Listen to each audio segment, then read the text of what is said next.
It's been a rough week for retail stocks, with the group now on track for its worst month since May. And with more concerns around the health of the consumer, is there more pain ahead for this space? Let's ask Simeon Siegel, senior analyst at BMO Capital Markets. Simeon, great to talk to you. You know, if all you had was the stock charts in this group, you'd think things were pretty lousy on the consumer front. Then you look at things like the bank credit card tracking data, spending volumes, wage growth. It seems like it's not that bad. Where do you come down in terms of just the general state of play in terms of consumer spending?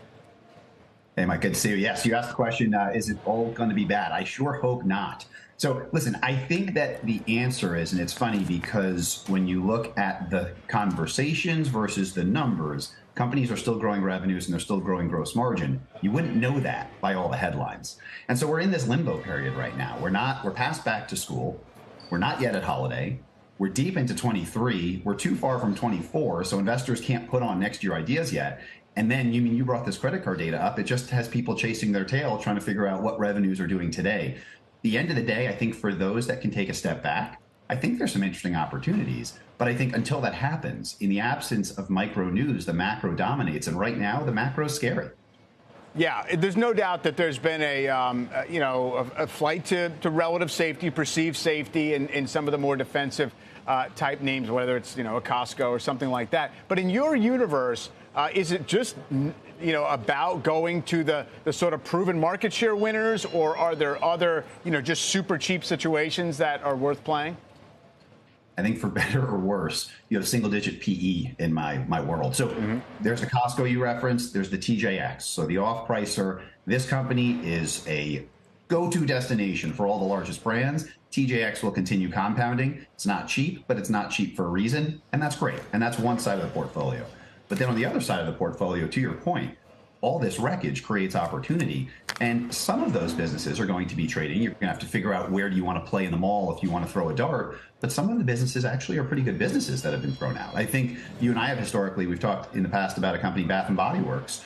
This is a business that sells soap and candles. It's a fairly replenishment business. It's not subject to the whims of fashion, but it trades as if it is. And so here's a business with a new management team. They're affecting change. They're turning on loyalty.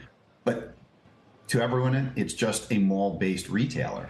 That's a really compelling opportunity. So we're looking there, Bath & Body Works, for a little bit more of the risk-reward play.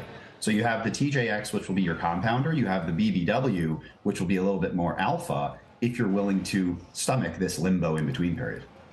You mentioned that, we still have some time until we're in the core of holiday season, but that seems to be where some of the focus is. Even some survey-based work suggesting that, consumers may spend less. Is there any way to handicap how it's going to look? Isn't the beauty of these holiday reports? They're always up 3 or 4%. And if it's low 3, it's a huge problem. If it's 4, they're still showing they're growing. It's this fascinating thing when you look at some of these surveys. I prefer to look at the revenues, because at the end of the day, if you ask me my intent to purchase, it's never going to be as powerful as my actual receipt of what I did purchase. And so my gut, people are going to spend on holiday. And I think good for you and I, bad for investors, I guess, there are probably going to be discounts there, but they're not going to be everywhere. And I think that's where we're finally past this all rising tides is good or bad of COVID.